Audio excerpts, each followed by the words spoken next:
Divulgar a história e contribuir para a vivência dos espaços e do património legado pelos ancestrais. São estes alguns dos desígnios que estiveram na base da apresentação da réplica do Pelourinho da Atalaia, em Vila Nova da Barquinha, que assim valoriza um passado onde chegou mesmo a ser concelho. Há que recuar à concessão da Carta de Foral por Dom Dinis em 1315. Todo este passado esteve em análise na Igreja Matriz de Atalaia, palco para duas apresentações que nos fizeram viajar pela história até aos dias de hoje. E foi naquele monumento no Património Nacional que a ERTS falou com Fernando Freire, presidente da Câmara de Vila Nova da Barquinha, que explicou então as razões para a realização do evento e a importância do Pelourinho para a comunidade local. Primeiro importa saber como é que surge a Atalaia. Como sabe, existe um foral de Dom Dinis, de 1303, e depois também do Afonso IV, e depois o outro de 1514,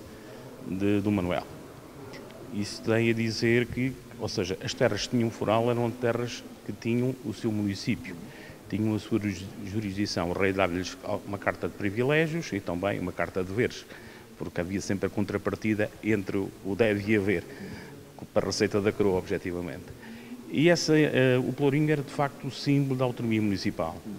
Ele era que definia aquilo que era o concelho e definia também algumas regras que vinha contemplado no respectivo foral. Daí a importância, no fundo, de repristinar toda a antiguidade bem presente nesta igreja, de 1528. Estamos a falar precisamente em tempos confinantes com este, o foral em 1514, a igreja de João de Romão e João de Castilho em 1528 e provavelmente o Pelourinho, embora não sabemos a data em concreto, andará também devido ao seu estilo. Aliás, o troço 610 encontrado ou depositado, melhor dizendo, no Convento de Cristo, identifica como uma corda manuelina, ou seja, significa que o foral também será do século XVI, início do século XVI. Mas a importância, como disse, é esta, ou seja, é de facto vivificar que a Atalaia foi concelho quer Atalaia, quer Tancos, quer Pai de Pel, que depois, com a reforma de 1832, vieram, no fundo, a formar um único concelho, que Vila Nova da Barquinha, como concelho autónomo. Isso tem a ver, na consequência também, das guerras liberais, como se verá, nomeadamente entre o conflito, aqui bem presente também, pré-Naquiolado, da Batalha da Cesseira, entre Dom Pedro e Dona Maria II, que no caso concreto, esta luta, no fundo, titânica entre os dois irmãos. E isso, na altura das minhas investigações que apurei, a Atalaia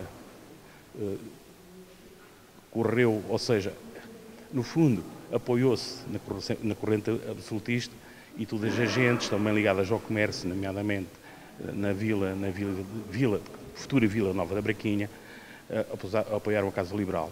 Desta luta fratricida entre os dois irmãos, objetivamente ganhou a Dona Maria II e também, não só porque em termos de desenvolvimento comercial, do próprio Tejo, passou a ser, no fundo, a via privilegiada de contacto entre toda a zona da Beira Baixa, toda a zona também do Alto Ribatejo, e que passou, no fundo, a ser um porto fundamental para as vias e transações comerciais e daí também o seu desenvolvimento.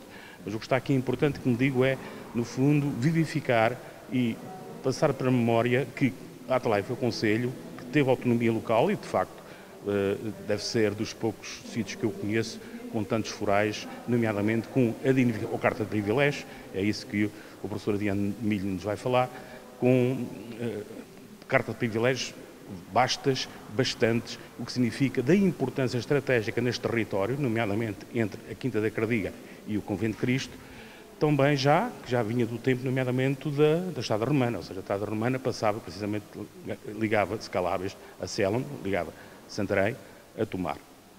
Pronto, vamos ter aqui um evento com dois momentos, o primeiro dos quais aqui na Igreja Matriz, depois precisamente junto ao Pelourinho. Exatamente, vamos ter aqui um momento que é a apresentação do professor Adriano Milho sobre a questão das cartas de privilégios e os forais da Atalaia, depois um segundo momento onde eu vou, no fundo, fundamentar a criação da réplica, quais foram as bases, no fundo, históricas de investigação que me levaram à constituição desta réplica. Um dos elementos fundamentais, nomeadamente a questão do troço 610 do Convento de Cristo, permitiu, nomeadamente, descobrir a própria corda e os ferros de sujeição constam dos respectivos pelourinhos e, por outro lado, também depois um concerto de música clássica com o Miguel Galhofa e com a sua orquestra às 5 horas, e vamos citar a respectiva réplica, e temos, no fundo, mais um símbolo da autonomia local ou municipal presente no nosso território. Sente que a comunidade local efetivamente valoriza esse passado histórico? Eu acho que deve valorizar, repare. Temos, de facto, um privilégio de termos monumentos magníficos. Estamos num monumento nacional, certo? Nomeadamente, aqui a 50 metros estamos na Estrada Romana. Temos milhares presentes no nosso território. Temos agora também um pelourinho que não existia, que de facto fazemos a reconstituição, que fica precisamente nos caminhos de Santiago. Pelo menos todos os estrangeiros, todas as pessoas que passarem, ou todos os atalienses que de facto vivem este território e sentem o território, significam que se sentirão orgulhosos por ver que a Braquinha, que a Atalaia foi uma terra que teve foral e que tem muita história.